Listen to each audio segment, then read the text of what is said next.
Seek first the kingdom of God and His righteousness. In Matthew chapter 6 verse 33 can explain.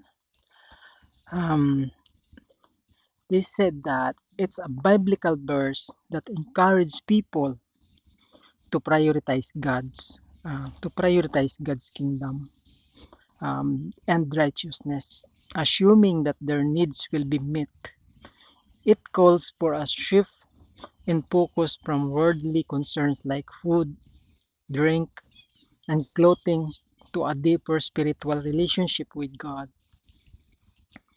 Asserting that this higher purpose will lead to a fulfilling life where human needs are also provided. We must be sincere with our generosity and given in abundance. God blesses us beyond our means. In some form or passion, He allows us to provide for those in need with our finances, labor, or time. Our world is broken and filled with those who desperately seek light amidst the darkness. We minister to them by providing for their needs, making our action reflect your love. The key takeaways: prioritize God's kingdom. The central message is to make God's will and His way of life the most important aspect of your existence.